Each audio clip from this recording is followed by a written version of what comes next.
গাজীপুরের নোয়াগাঁও আফারখোলা পাতারটেক এলাকা 2016 সালের 8 অক্টোবর সোলাইমান সরকারের বাড়িতে জঙ্গি বিরোধী অভিযান চালায় আইনশৃঙ্খলা বাহিনী। সবার ধারণা যে আগে আইনে মাইরে ফেলাইছে, পরে তারা গোলাগুলি করছে। যতগুলো পরিস্থিতি সিমটম দেখলাম, এতে তো সাধারণই মনে হচ্ছে। মারা যান 7 জন। সেই অভিযানের অনুসন্ধানে নেমে চমকপ্রদ তথ্য পেয়েছি আমরা। বিভিন্ন জায়গায় ফুটাগুলির চিহ্ন পাইছি। ওই জায়গায় কোনো কথা বলতে পারি নাই। সবচেয়ে বড় দুঃখজনক হলো আমাকে সাদা কাগজে স্বাক্ষর নিছে। মাঠ পর্যায়ের অনুসন্ধান আর মামলার নথি ঘেটেও মিলেছে অসামঞ্জস্যতা। আল্লাহর কাছে ফরিয়াদ জানাই, আল্লাহ তুমি সঠিক বিচার দিও আল্লাহ। 8 বছর আগের জঙ্গি বিরোধী অভিযান অপারেশন স্পেড 8 ঘিরে সার্চলাইটের এবারের অনুসন্ধান।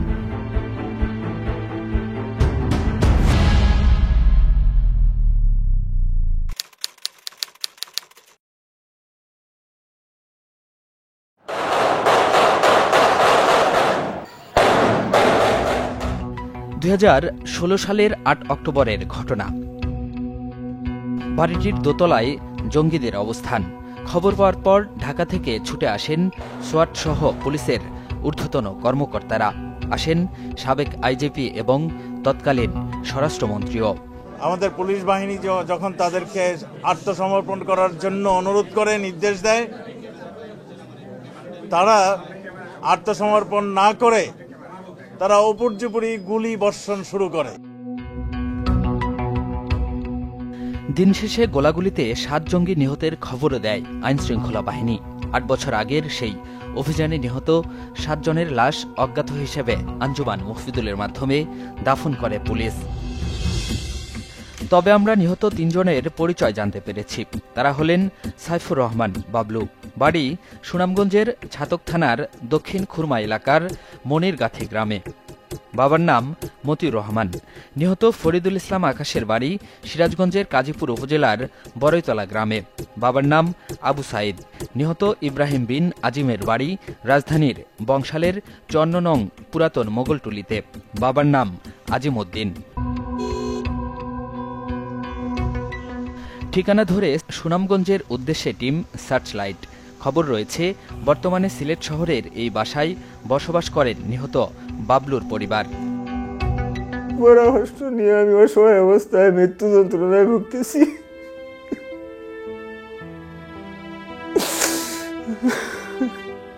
একমাত্র ছেলে আমার।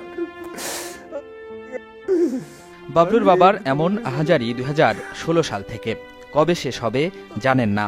সন্তানের জন্য বাবার এমন আর্তনাদ সর্বশক্তিমানের কাছে। তুমি তাকে সৃষ্টি করছো, তুমি দেখছো আল্লাহ, তারে গেলাম আর আল্লাহ তুমি আর বিচার কইরো মাবুদ, তুমি বিচার কইরো মাবুদ। বৃদ্ধ মতিউর রহমান জানান, তার ছেলে বাবলু সিলেট শহরে ফুপুর বাসায় থেকে পড়ালেখা করতেন।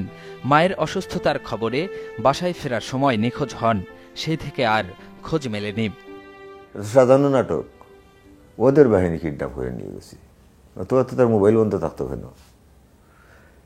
সে যদি ফ্রি থাকতো তার মোবাইল খোলা থাকতো। পরে জানতে পারেন গাজীপুরের পাতারটেকে জঙ্গি বিরোধী অভিযানে তার ছেলে মারা গেছেন। অথচ 3 মাস আগে নিখোঁজ হন বাবলু। এই 3 মাস কোথায় ছিলেন, কারা তাকে ধরে নিয়ে গেল, জঙ্গি হলো কবে থেকে, কিছুই জানেন না। বরং এসব নিয়ে প্রশ্ন তুলে হুমকির মুখে পড়েছেন। আমি লাশটা আমার বাড়িতে না খবর দিতাম চাইলাম। আমি এই সময় মুখ খুললা কইতাম পারছি না, আমার লাশ সন্তান আমার চাপো। লাশের কথা কইলে তারা বলে তোমরা সবাই জঙ্গি, সবাই যে তুই জানিব।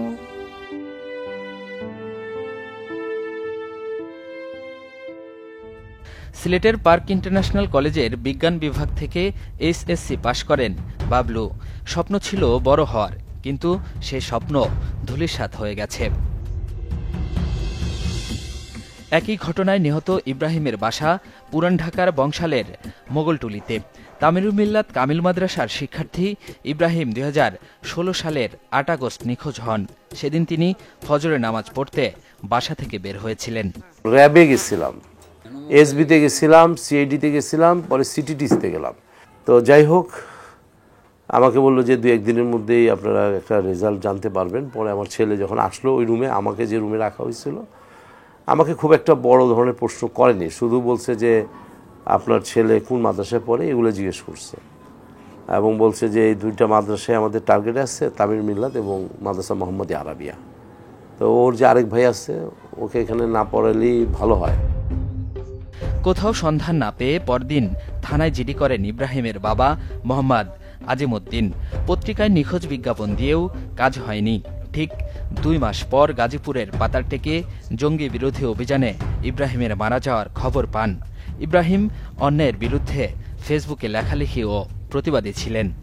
এসপি আব্দুল সবুরকে আমি জিজ্ঞেস করছিলাম যে আচ্ছা আপনারা বলছেন যে আপনাদের সাথে ইনকাউন্টার মানে ক্রস ফায়ার হয়েছে, তা আপনাদের কি কেউ ইনজুরি হয়েছে? উনি আমাকে নিজে বলছে যে না, কোনো ইনজুরি হয়নি। সত্য উদ্ঘাটন হোক, এটি আমি চাই। আজকে আমাদের পরিবারকে কটাক্ষ করে দেখে বিভিন্ন জায়গায়, আমরা কি করছি? আমরা তো আমাদের ছেলে মেয়েদেরকে দিনই শিক্ষা দিচ্ছি, এটি কি আমাদের অপরাধ?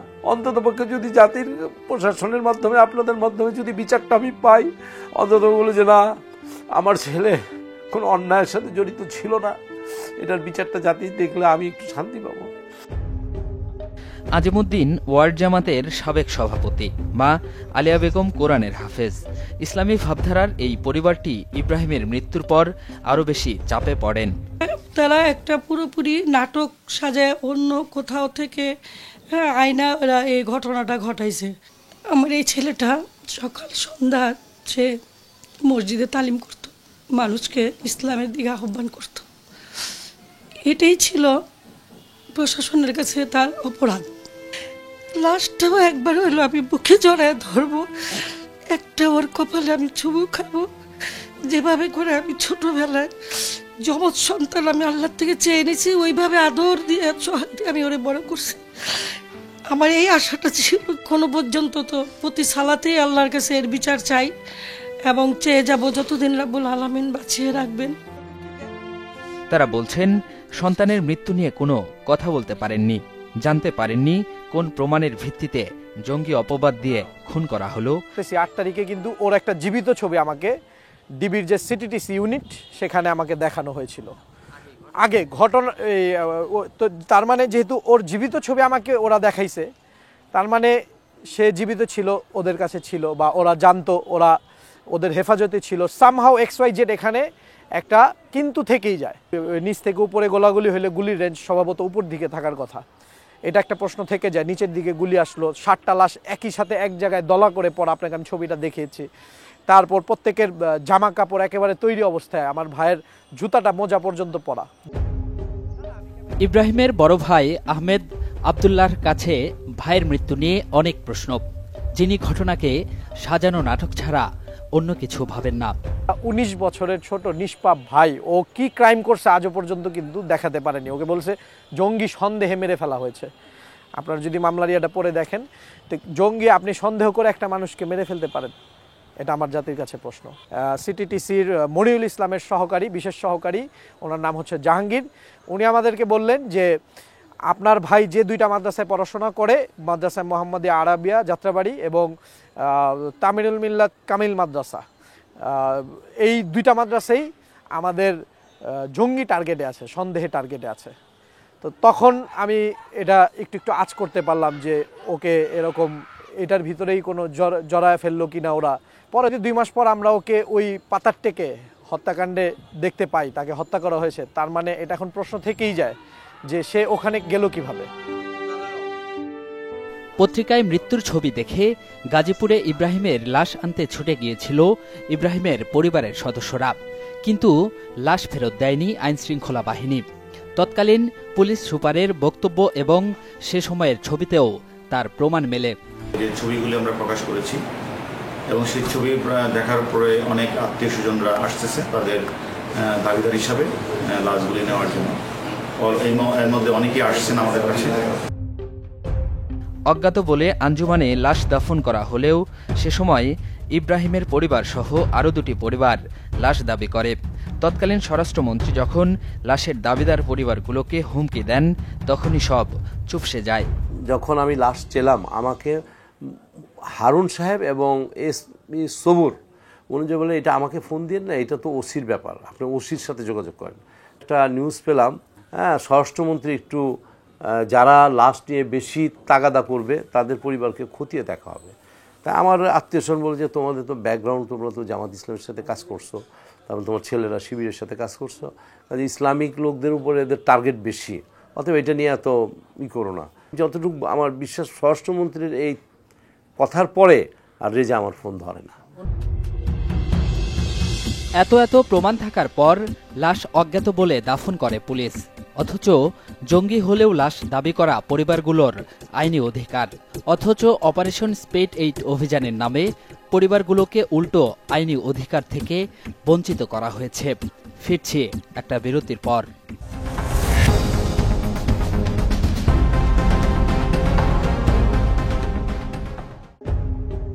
কাগজপত্রের তথ্য বলছে অভিযানে অংশ নেয় সিটিটিসির সোয়াট টিমের অন্তত 21 সদস্য পরের বছর অর্থাৎ 2017 সালে বিপিএম ও পিপিএম পদক পান। সেই অভিযানে 830 রাউন্ড গুলি চালায় সোয়াটের 26 সদস্য।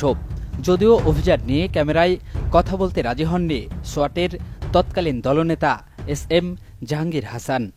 আপনারা কি ওই সময় দরজাটা ভেতর থেকে লাগানো অবস্থায় পেয়েছিলেন? ওরা ভিতর থেকে লক করছে, আমাদের লোকজন যারা ইনভেস্টিগেশনের লোকজন মানে ইন্টেলিজেন্স যারা এই বাসাটাকে খুঁজে বের করছে, বাইরে থেকে লক করা, মানে আমরাও ইজিলি দরজা না ভেঙে ভিতরে ঢুকতে পারবো না, ওরাও ভিতর থেকে বাইরে আসতে পারবো।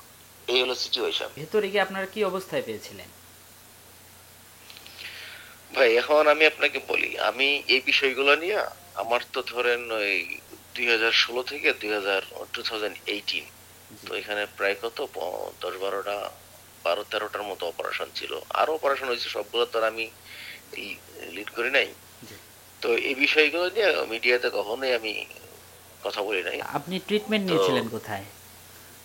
আমি ট্রিটমেন্ট নিয়েছি গাজীপুরে, ওরা পারে নাই, পরে আমি আসছি পুলিশ হাসপাতালে। নৌ পুলিশে কর্মরত সোয়াট কর্মকর্তা জাহাঙ্গীর ওই সময় একটি বেসরকারি টেলিভিশনকে ডান বুকে গুলিবিদ্ধ হওয়ার দাবি করেছিলেন।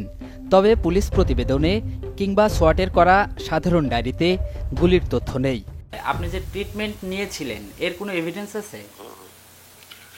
এভিডেন্স আমার কাছে ওটা তো আসলে যেহেতু আমি মিডিয়াতে এক্সপোজ হই নাই, এখানে আমার সাথে আমার সোয়াটের মেম্বার যারা ছিল, ওটা তো ধরেন ওই সময় যে অপারেশনে যারা যারা ছিল অনেক লোকজন ছিল, অনেক হিউজ। এখন কি এভিডেন্স আছে কিনা সেটা বলছি। আপনার মামলার নথির সাথে তো এটা ইনক্লুড হওয়ার কথা, যারা আহত হয়েছেন তাদের মেডিকেল সার্টিফিকেট থাকার কথা। না না, সেদিন গুলিবিদ্ধ দাবি করা আরেকজন হলেন ASI আব্দুল হান্নান। সোয়াটের সাধারণ ডায়েরিতে আহত হওয়া এবং কেন্দ্রীয় পুলিশ হাসপাতালে চিকিৎসাধীন ছিলেন বলে দাবি করা হয়। গাজীপুরের পাতার থেকে নোয়াগাঁও আফারখোলা ওইখানে গেছিলেন অভিযানে? আমার মনে পড়ছে ছুটি দিয়েছিলেন কিনা মনে পড়তেছে না। কোনো অভিযানই যান নাই আসলে আমি ওইভাবে বলতে পারতেছি না এই মুহূর্তে। ঠিক আছে। SI হান্নান বর্তমানে গাইবান্ধার সাঘাটা থানায় কর্মরত। জঙ্গি বিরোধী অভিযানে গুলিবিদ্ধ হয়েছেন, অথচ সেই অভিযান মনে করতে পারছেন না SI হান্নান। বুকে এবং হাতে গুলিবিদ্ধ দাবি করা জাহাঙ্গীর হাসান ও SI আব্দুল হান্নান মামলার কোথাও চিকিৎসার সনদ দাখিল করেননি। আমি ঢাকা মেডিকেলে গিয়েছিলাম। ঢাকা মেডিকেলে চিকিৎসা নিয়েছিলেন? হ্যাঁ। আপনার কাছে কোনো মেডিকেল সার্টিফিকেট আছে? মেডিকেল সার্টিফিকেট আছে চিকিৎসা নিয়েছিলেন যে? না না ভাই, ওরকম তো নেওয়া হয়নি। মেডিকেল সার্টিফিকেট নাই না? কেন্দ্রীয় পুলিশ হাসপাতালে চিকিৎসাধীন থাকার কথা বলা হলেও হান্নান বলছেন ঢাকা মেডিকেলে চিকিৎসা নেওয়ার কথা। স্পর্শকাতর এই মামলায় কতটা গোজামিল দেওয়া হয়েছে তা পুলিশ সদস্যের কথাতেই স্পষ্ট। যে বাড়ি ঘিরে সিটিটিসির অভিযান, 8 বছর পর এবার সেই বাড়িতে টিম সার্চলাইট, সাথে রং মিস্ত্রি মোশাররফ হোসেন। তার বাড়িও আফারখোলার পাতার টেকে। অভিযানের মাস কয়েক পর রঙের কাজ করেন মোশাররফ। এই দরজাগুলো দেখতেছেন না, এই দরজা বিভিন্ন জায়গায় ফুটাগুলির চিহ্ন পাইছি। পুরা দরজাটা এমনি ছিদ্র ছিল জায়গায় জায়গায় বিভিন্নভাবে, এগুলো সব গুলির দাগ ছিল, একবারে পুরা ঝাঁঝরা ছিল ওইটা। ক্ষত বিক্ষত গুলির এই চিহ্নগুলো দরজার বাইরের অংশের। শুরুতে দেয়াল জুড়ে গুলির অসংখ্য চিহ্ন দেখা গেলেও মোশাররফের হাতের ছোঁয়ায় এখন সেগুলো নিশ্চিহ্ন। এই যে গর্তগুলো এগুলো ওই যে গুলি খেয়ে গর্ত হয়ে গেছিল, পরে আবার এটা ওই সিমেন্ট দিয়ে কিছু বানানো হয়েছে, কিছু আবার পুটিন দিয়ে বইরা আবার আমরা রং করছি। ডাইনিং এর দেয়াল, পাশের রান্নাঘরের দরজাও গুলিতে ঝাঁঝরা। প্রশ্ন হচ্ছে, তালাবদ্ধ দরজা ভেদ করে আরেক দরজায় এভাবে গুলিতে ঝাঁঝরা হতে পারে কিনা। বিশেষ করে এইটা আর এই দরজাটাই বেশি ছিল আর কি। এগুলো সব গুলির দাগ। হ্যাঁ, এই যে যেমন এই একটা আছে, এগুলো পরে আবার রিপেয়ারিং করা হয়েছে। এই যে এগুলো সব গুলি দাগ, এইটা আবার না, এটা বেশি ভালো না। এই যে এইটা, এগুলো সব এগুলো পরে আমরা সিমেন্ট দিয়ে এটা বইরা পরে আবার পুটিং করছি। তারপরে এই যে এই পাশে কিছু আছে গর্ত, এই যে চিহ্ন, যে এই চিহ্নগুলো একটা চিহ্ন, এগুলো সব গুলির চিহ্ন এগুলা। একই সাথে প্রশ্ন সুরতহাল রিপোর্ট আর বাস্তবতা নিয়েও।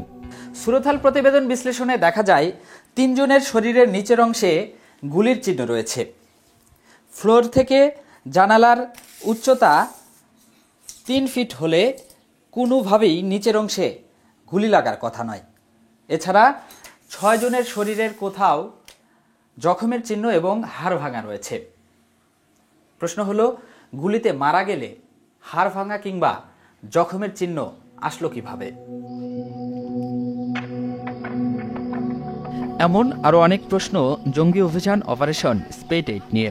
ষাটোর্ধ্ব আবুল কালামও তেমনই কয়েকটি প্রশ্ন তুললেন। তো সবাই ধারণা হলো যে একখানে 7টা লাশ কীভাবে মরে, কারণ গোলাগুলি করলে তো চারিদিকে ছিটা পিটা মরতো। গ্যানেট মারছে, গোলাগুলি করছে, তারা কোথায় এই অস্ত্রগুলা কই গেল? তাও তো কোনো অস্ত্রই পায় না। পাওয়ার ভিতরে পাইছে, ভিতরে যে ভাঙ্গা একটা গ্যাসের বোতল পাইছে, রান্না খায়, পাক করে খায়, আর প্লেট পাইছে, আর একটা ডিমের কেস পাইছে, আর 2 কেজি চাল পাইছে। এতে কি গোলাগুলি করতে পারে তারা? গ্যানেট মারলে এটা একটা চিহ্ন থাকলো, নইলে বাইরে হাজার হাজার লোক, এরা কোনো আহত হইলো, নইলে যারা গোলাগুলি করছে সব ভিতরের লোক মেরে যেতে পারছে, বাইরের লোক দিয়ে একটা মারতে পারলো না। তাকে তো আইনা আগে তাকে মাইরে ফেলাই থুইছে, পরে তারা বাইরেতে গোলাগুলি করছে। নাটকের আগে আবুল কালামের বক্তব্য আর সেদিনের গুলির চিহ্ন বিশ্লেষণেও এমন তথ্য মিলেছে। অর্থাৎ অভিযান সম্পর্কে এত বছর কথা বলতে না পারলেও এখন মুখ খুলছেন অনেকেই। সবারই ধারণা যে এরা আগে ঢুকাইয়া নিয়ে এখানে গুলি করে মাইরা, পরে ভিতরে তালা মাইরা, বাইরেতে তালা মাইরা, পরে এরা একটা নাটক সাজাইছে যে আমরা জঙ্গলি মারছি। অথচ এই ছেলেগুলা দেখা গেছে 17-18 বছরের বয়স, এগুলো কোনো জঙ্গলির কোনো কিছুই না। বাইরে তো তালা মারি রাখছে, এরা তালা মারছে, পুলিশেরা তালা মারি রাখছে। ভিতরে তো আর ভিতরে যে তালা মারা থাকতো, তাহলে এরা পুলিশ ঢুকলো কেমনে? পরবর্তী মাইরে এরা ঢুকলো কেমনে? এরা তো তালা, এরা কি মইরা কি এরা তা খুলে দিয়েছে লক? অবসরপ্রাপ্ত ব্যাংক কর্মকর্তা আলহাজ মোহাম্মদ মনিরুজ্জামানের বাড়ি ঘটনাস্থলের পাশেই। বাসার বাথরুমের জানালা দিয়ে দেখা অভিযান নিয়ে প্রশ্ন তুলেছেন তিনি। আমরা সবাই কইছে যে এটা একটা নাটক ছাড়া কিছু না। চতুর্দিকেই বাড়ি দাঁড়াইছে, দক্ষিণে, পূর্বে, উত্তরে। তো এই হঠাৎ করে এই গুলি ওই জানালার দিকে, ওই ফ্লোরটার উপরে দেখা যায় যে গুলিগুলা যাইতেছে, ঝমঝম করে কাজ যে ভাঙ্গা পড়ছে এটাও দেখা গেছে। আন্দাজ করতে চাইলাম যে ভিতরে কেউ যদি থাকে তাহলে তো হেরা পাল্টা কোনো করবে, এমন কোনো আমি দেখি নাই। গুলি করতে ওই জানালা দিয়েও আমি তাকাইছি, কাউরে দেখি নাই, ভিতরে লড়াচড়া করতে দেখি নাই। গ্রেনেড টেলেটা আমি দেখি নাই, গ্রেনেডও দেখি নাই। ও ভিতরতে কোনো প্রতিরোধ করার মতো কোনো কিছু আমি অনুভব করি নাই। অভিযানের শুরু থেকে শেষ পর্যন্ত মনিরুজ্জামানের চোখের সামনে হয়েছে। সেদিন কি উদ্ধার দেখেছেন প্রশ্ন ছিল তার কাছে। ভিতরতে কোনো প্রতিরোধই হয় নাই, হইলে দেখতাম। যতগুলা পরিস্থিতি সিমটম দেখলাম, এতে তো সাধারণই মনে হচ্ছে। এত তো হেরা যে পাল্টা আক্রমণ করছে এরকম তো কিছু দেখি নাই। গ্রেনেডের চিহ্ন দেখছে কেউ, বা কোনো আগ্নেয়াস্ত্র বা অনেকটা কিছু পুলিশ উদ্ধার করে নিছে না, সবই তো দেখাই নিছে, কিছুই তো দেখি না। ওই বডি টডি যেগুলো শাকসবজি কাটে, এগুলি ছাড়া তো আর কিছুই না, পাতিল টাতিল ছাড়া। পুলিশরাই বলছে যে ওদেরকে গ্যাস দিয়ে দুর্বল কইরা পরে মারতে হবে, ওরা অনেক শক্তিশালী। অভিযানস্থলের পাশে বাড়ি হওয়ায় সোনিয়াদের বাড়িতেই অভিযানের সরঞ্জাম রাখা হয় এবং অবস্থান নেয় আইনশৃঙ্খলা বাহিনী। সেদিন তাদের মুখেই কথোপকথন শুনেছিলেন সোনিয়া। চাঁদপুরের বাসিন্দা সোনিয়া এই এলাকায় ভাড়া থাকেন প্রায় 24 বছর। যে দরজায় যে দেখার জন্য, বাহিরের মানুষ দেখার জন্য একটা থাকে না ক্যামেরা, ওইটা ভাঙছে, ভাঙা নাকি গ্যাস ঢুকাইছে, গ্যাস ঢুকাই ওদেরকে দুর্বল কইরা পরে সবগুলা ওদের বাসার একটা চিপা আছে, ওই চিপার মধ্যে সবগুলারে রাইখা পরে একসাথে গুলি করে মারছে। অভিযানের সময় দোতলা বাসার নিচতলায় বাচ্চাসহ আটকা পড়া আয়শা বেগমকেও খুঁজে বের করে টিম সার্চলাইট। বাগেরহাট জেলার চিতলমারির বাসিন্দা আয়শা বেগম কি দেখেছিলেন শুনব তার মুখ থেকেই। আপনার উপরতলা থেকে কোনো বোম বা গুলির আওয়াজ পাচ্ছেন? না, এগুলো আমি আওয়াজও পাইনি, আমি দেখিও নাই, শব্দও শুনি নাই। বাহিরের আওয়াজ ঠিক পাইছে, এই জানলায় গ্লাসে ভেঙে পড়ছে গুলিতে। অভিযানস্থল ও আশপাশের অন্তত ৭০ জনের সাথে কথা বলে টিম সার্চলাইট, যাদের সবাই অপারেশন স্পেড 8 নামে জঙ্গি বিরোধী অভিযান নিয়ে প্রশ্ন তুলেছেন। ভেতর থেকে কি কোনো গুলি মারছে? না না, ভেতর থেকে কিচ্ছু গুলি মারে নাই। 7টা লাশ বাইকের মনে করেন যে গাড়ি তুললো। আর ভেতর থেকে কোনো অস্ত্র পাইছিল? না, কোনো অস্ত্রই পাইছেন না। ভিতরে থেকে গুলি আসে নাই। প্রশ্নবিদ্ধ এমন অভিযানে সন্তান হারানো পরিবারগুলোর কষ্টের তীব্রতা কতটা, একই সাথে মামলার সাক্ষী আর অভিযানের সত্যতা নিয়ে ফিরছি আরও একটা বিরতির পর।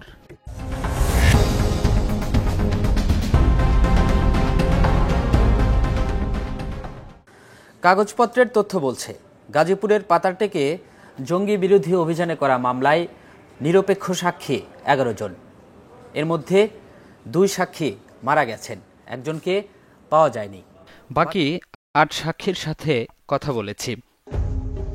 জব্দ তালিকার অন্যতম সাক্ষী জহুরুল ইসলাম অভিযান চালানো বাসার বিপরীত ফ্ল্যাটে স্ত্রী সন্তান নিয়ে ভাড়া থাকতেন।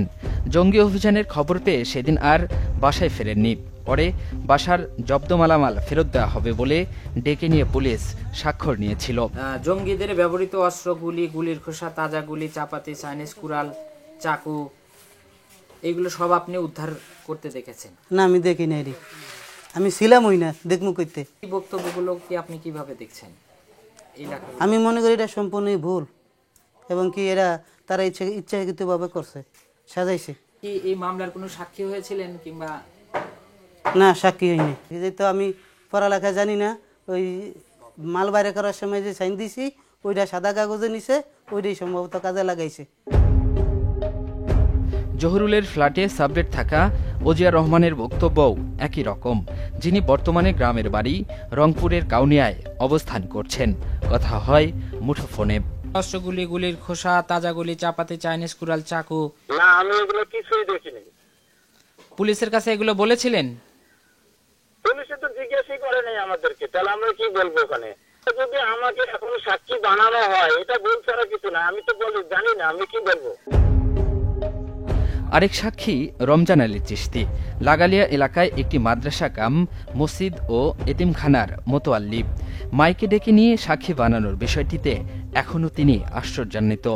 ওই জায়গায় কোনো কথা বলতে পারি নাই। সবচেয়ে বড় দুঃখজনক হলো আমাকে সাদা কাগজে স্বাক্ষর নিছে, আমাকে সহ সকলকেই। আমি সাদা কাগজে স্বাক্ষর দিতে চাই নাই। দিতে না চাওয়ার পরে এক পুলিশ কর্মকর্তা আমার এক চাচা আফাজউদ্দিন পলান, ওনার সাথে রাগই করছে। তারপরে আবার বলে দিছে, যান বাড়ি গিয়ে কিছু বলতে পারবেন না, সবাই চুপ থাকবেন, মুখ বন্ধ রাখবেন, সবাই যান। লাস্ট কটা দেখছেন? আমি বললাম যে 7টা দেখছি স্যার। ঠিক আছে, যান, মুখ বন্ধ রাখবেন। এটা একটা সম্পূর্ণ বানোয়াট বুয়া, নিরীহ মানুষ মারছে জঙ্গির নাম দিয়া। এরা আসলে জঙ্গি না। সাক্ষী ফজলুল কাদিরের বক্তব্যও একই রকম। তিনিও জানেন না তাকে সাক্ষী করা হয়েছে। আমরা যখন বাইরে এলাম তখন আমাদের অনেক পৃষ্ঠার মধ্যে খালি পাতার মধ্যে সই দেন, পরামর্শ করলাম খালি পাতা সই দিন, লেখেন কি দেখছি লিখতে এবং সই দেন। তো 6 জন দেয় আপনার আমাদের ধমক দিয়ে বললো যে সই দেন। তাহলে বাইরে থেকে ওরা দিন বড় খালি অভিনয় করছে, তাহলে গুলি করছে। আর শব্দ কিন্তু করলে আর বলছে যে আপনার আমার ধারণা মনে ভিতরে আগে মেরে লেছে, এরাই মনে মারছে। আমরা যখন গেলাম ভিতরে তখন আমার তালা খুলে দিচ্ছে। এটা তালা মারছিল, ঘরটা তালা মারছিল, তালা খুলে আমার ঢুকাইছিল। স্থানীয় ডেকোরেটর ব্যবসায়ী ফজলুল কাদির ঘটনাস্থলের বাসায় ঢুকে কি দেখেছিলেন সেটাই বলছিলেন তিনি। ওইখানে কি কোনো অস্ত্র, গুলির খোসা, না এগুলা চাপাতি, চাইনিজ কুড়াল, না এগুলো দেখি নাই। না এগুলো দেখি নাই। আজকে জানতে পারলাম না যে আপনার সাক্ষী বানাইছে বা কোনো কিছু। তবে যেগুলো লেখছে সব মিথ্যা। আমার চাই সুষ্ঠু বিচার হোক, যার নিরীহ ছেলে মারছে যারা, এটা সুষ্ঠু বিচার হোক, এদের বিচার পাক, যারা অঘটন ঘটাইছে এদের সাজা হোক। হাজী আফাজউদ্দিন পালোয়ানকেও মাইকে ডেকে নেওয়া হয়। তাকে সাক্ষী বানাতে গিয়ে উল্টো হুমকিও দেয় পুলিশ। বললো যে বাবাজি এই কাগজে সই দেন, তখন বললাম যে আপনারা যে সই দিব, ওদিন নিলেন সাদা কাগজ, আজকে দিলেন আপনারা অনেক কিছু লেখলেন, এগুলো তো আমাকে দেখার নাই। তাহলে আমরা কিসের বিষয় বাবাজি আপনারা সই দেন, এটা দেখছেন কিন্তু দেখছেন না, ওরা বিষয়টা আপনি সই দেন, সই দিবেন না মরবেন, আপনি সই দেন। আমি আতঙ্কের মধ্যে থাকি, আমি সই দিতে বাধ্য।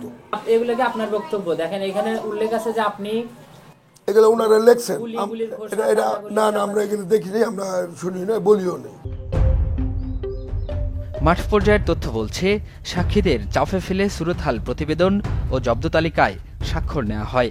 ৩ জনের স্বাক্ষর নেওয়া হয় মিথ্যার আশ্রয় নিয়ে। পরে তদন্ত কর্মকর্তা মাহমুদুল হাসান নিজের মতো করে সব সাক্ষীর জবানবন্দি লেখেন। আমি চিন্তা, আমি তো এটা জানিও না মামলা হয়েছে কিনা, এটা তো ভাই আমার জানা না। আমার সিগনেচার করতে বলছে, আমি সাদা কাগজের মধ্যে সিগনেচার করছি। দিয়ে এগুলা কে লিখছে আমি জানি না, এগুলা তো আমি জানি না। আমি শুধু সাদা কাগজে আমাদেরকে সবাইকে সিগনেচার না হয়েছে, সাদা কাগজে আমরা সিগনেচার দিয়েছি, বাকিটা কি লিখছে এটা তো আমরা সাক্ষী আজকে জানলাম। তোমার ভিতরে বসাইয়া আমগো কইছে জানো সই দেন, কাগজ তো কিচ্ছু নাই গিয়া, সাদা কাগজ। তো বাইরেতে গুলি করছে হেরা, কিন্তু ভিতরতে যারা গুলি করছে এটা আমরা শুনিও নাই, দেখিও নাই। মাঠ পর্যায়ের অনুসন্ধানে ওঠা বেশ কয়েকটি প্রশ্ন সামনে এসেছে। মেঝে থেকে ৩ ফুট উঁচুতে জানালা হলে রান্নাঘরের দরজার নিচের অংশে গুলি লাগলো কিভাবে? নিরাপদ দূরত্ব থেকে আইনশৃঙ্খলা বাহিনীর ছোড়া গুলি কথিত ৩ জঙ্গির হাঁটুর নিচে লাগে কিভাবে? তদন্ত প্রতিবেদনে অভিযান শেষে ঘরের ভেতরে প্রবেশের পর 7 জনকে নিহত দেখার কথা বলা হলেও সিটিটিসির নির্বাহী অনুসন্ধানে ঘরের ভেতরে প্রবেশের পর গোলাগুলিতে মারা যাওয়ার কথা বলা হয়েছে।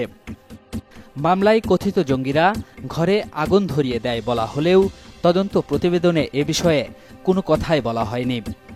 মামলা এবং তদন্তের ভাষা একই রকম, অর্থাৎ মামলায় যা বলা হয়েছে ফাইনাল রিপোর্টের ভাষাও একই।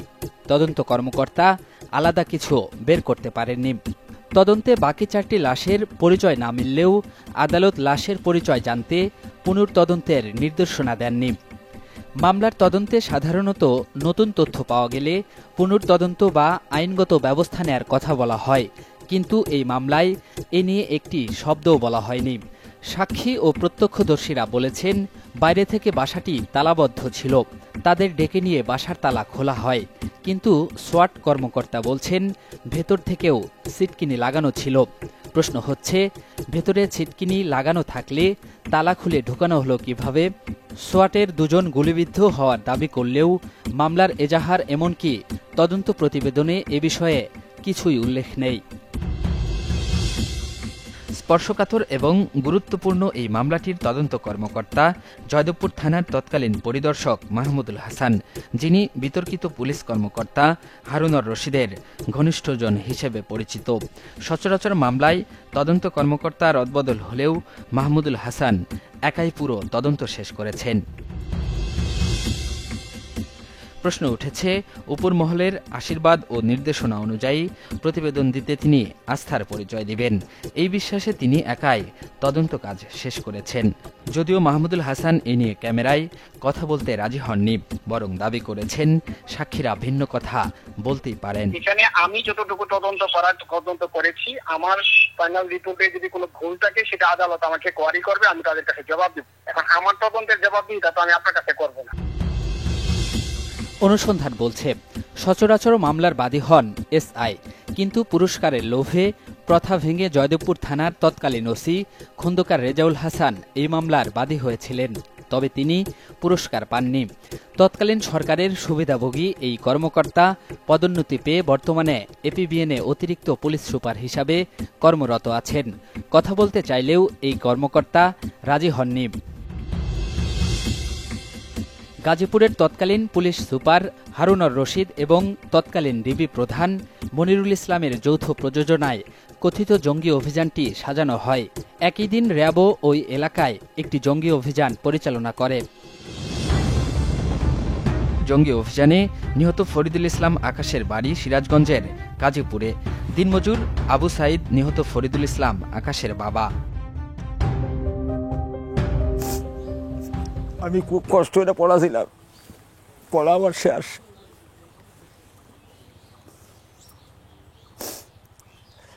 বহু খাটনি আসছে জীবনে, আমার বড় ভাই বুড়া নাই, আমি বুড়া হয়ে গেছি মাটি কাটতে কাটতে, পড়ার কাম করতে করতে।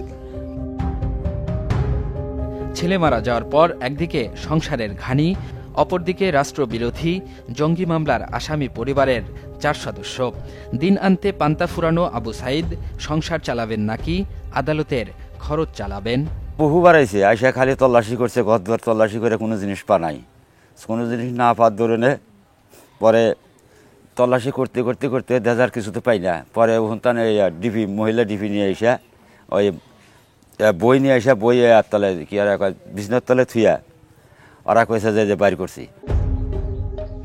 পরিবারটির অভিযোগ, আকাশ মারা যাওয়ার মাস 2 আগে মা ও 2 বোনকে তুলে নিয়ে যায় গোয়েন্দা পুলিশ। তখনও তাদের বিরুদ্ধে কোনো মামলা ছিল না। প্রায় 1 থেকে 1.5 মাস গুম রেখে মধ্যরাতে বাড়িতে এনে গ্রেপ্তার নাটক সাজায় ডিবি। পুলিশ 8-10 দিন আগে আসলো, এসে খুঁজলো, খোঁজার পরে কিছু পাইলো না। আবার একদিন হঠাৎ করে এসে ধরে নিয়ে গেল, মা আমি 3 জনকে ধরে নিয়ে গেল। নিয়ে যাওয়ার পরে 1 মাস গুম করে রাখছে। রেহে হেরে আবার ফের একদিন রাইতে হঠাৎ করে ফের বাইক নিয়ে আসলো। নিয়ে এসে প্রতিবেশী করে ডেহে নিয়ে এসে তাদের সামনে বই দিল, দেখাইলো যে আগের কাছে পাওয়া গেছে। হেনে নিয়ে আবার ফের আমাদের নিয়ে গেল, নিয়ে যাবার ফের কেস বাইনে জেলে দিয়ে আসলো। জঙ্গি অভিযানে নিহত ফরিদুল ইসলাম আকাশের মা ফুলেরা বেগম, 2 মেয়ে শাকিলা এবং সালমা খাতুনকে যেদিন ধরে নেওয়া হয় তার কিছুদিন আগেই আকাশকে গুম করে। জেলে থাকা অবস্থায় ছেলে মৃত্যুর খবর পান। 1.5 বছর জেল খেটে জামিন পেলেও ছেলের লাশ পাননি। আমার ছলেক বিনি অপরাধে মানুষে ধরে নিয়ে যায়, মিথ্যা কেসে আমাদের ফালাইছে, ছলেকে মেরে হেলে দিচ্ছে।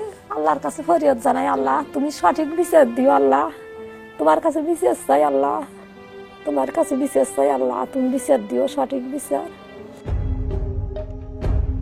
ঘটনা ধামাচাপা দিতে ফুলেরা বেগমদের সাথে সেদিন প্রতিবেশী আকলিমা, আসিয়া ও রাজিয়া খাতুন নামের 3 জনকেও ধরে নেওয়া হয়। গুম রাখা হয় প্রায় 2 মাস। আকলিমাকে বগুড়ায় এবং বাকি 2 জনকে রাখা হয় সিরাজগঞ্জে। পরে তাদেরকে জঙ্গি মামলায় আসামি করে ডিবি। আমাদের যে নিয়ে আসলো, নিয়ে আসার মধ্যে যে গুম করে যে রাখলো, ওর মধ্যে আমাদের নির্যাতন হচ্ছে। আমরা যেটা যেটা বলি সেটা সেটা করো, তারপরে তোমাকে বাড়িতে রেখে আসবো, এসব বলতে বলতে 1.5 মাস হয়ে গেল। তারপরে আর আমার বাপ মায়ের খবর নেই।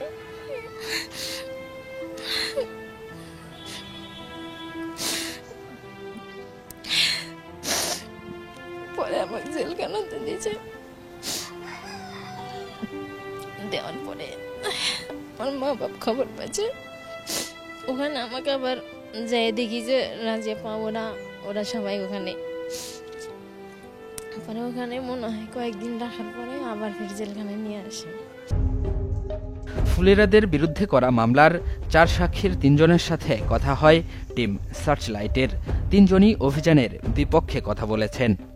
আবু সাইদের ওয়াইফ, মেয়ে তাদেরকে ধরে নিয়ে গেছিল 1-1.5 মাস আগে। তারপরে 1-1.5 মাস পরে গুম রাখছিল, তারা গুম করে রাখছিল 1-1.5 মাস।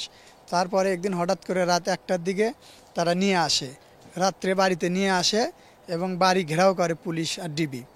মূলত ঘটনা, ওরা পুলিশ বলে যে এরা জঙ্গি, কিন্তু এরা তো জঙ্গির কোনো তৎপরতা কোনো কিছু দিনই আমি দেখি নাই। আমার বাড়ির সাথে তারা কোনো দিনও তার সাথে আমি তার পরিবার বা কোনো কিছু দেখি নাই। আমার দাদা বাড়িতে দিয়ে নিয়ে গেলো, দিয়ে নিয়ে যা হাইরে ওই বইগুলো দেখাইলো, দেখানোর পরে সাক্ষী ছবি দাও, ছবি দিয়ে চলে আসলাম। না জঙ্গি তো না, জঙ্গি তো আমি তো চাকরি আমি জানা আমাদের করতে পারবো। আমি সাক্ষী হতে চাই নাই, ওরা আমাকে বলছে যে আমাকে সাক্ষী দিতে হবে। আমি বলছিলাম আমার বাধ্য করাইছে যে আমাকে নিয়ে এখন বাধ্য করাইছে। তা আমি ওখানে আদালতে যাই, আমি কিছু বলি না, আমি জানি না। আমি তো বলি না, আমি তো কোর্টে বলে আসছি যে আমি জানি না, আমি তো কোর্টেই বলছি। বিষয়টি নিয়ে ফরিদুলের স্বজন ও স্থানীয়রাও টিম সার্চলাইটের সাথে কথা বলেছেন। কিভাবে পুরো পরিবারকে জঙ্গি বানানো হয়েছে সেটাই বলছিলেন তারা। এদের নিয়ে গেছে লোকা দিনের বেলা শুক্রবার 1:30টার দিকে, এখানে এসে 12:30 অবস্থান নিচ্ছে ওনারা। তার এখান থেকে এদের নিয়ে গেছে 1:30 পৌনে 2টার দিকে। আমাকে দেওয়ার কথা যে আপনারা নিয়ে আসবেন, পরে আমাকে আর দেয় নাই। শুক্রবারের দিন তাদের নিয়ে গেল, নিয়ে যাওয়ার পর 1-1.5 মাস কোনো খোঁজ ছিল না।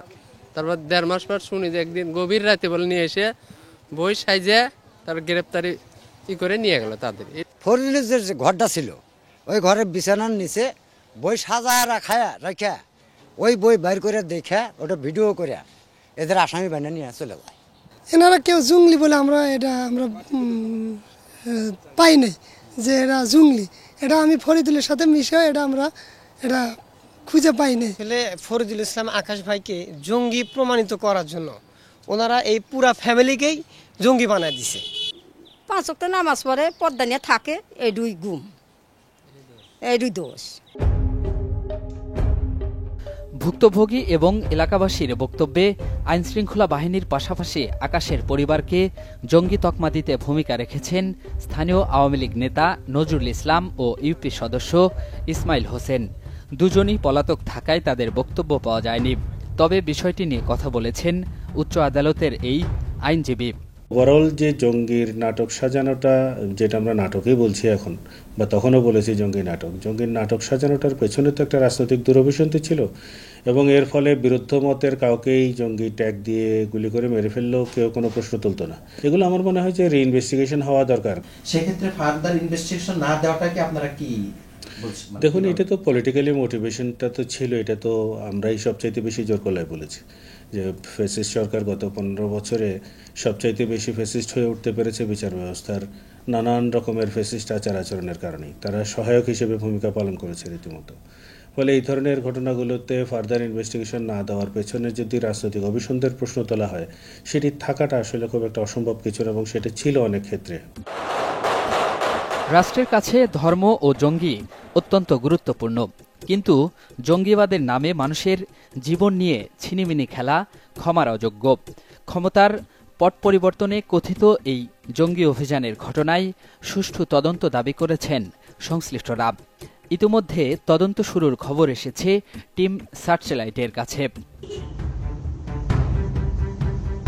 দর্শক, সুনির্দিষ্ট কোনো তথ্য, পরামর্শ কিংবা অভিযোগ থাকলে যোগাযোগ করতে পারেন স্ক্রিনে দেখানো নাম্বারে, জানাতে পারেন সামাজিক যোগাযোগ মাধ্যমেও।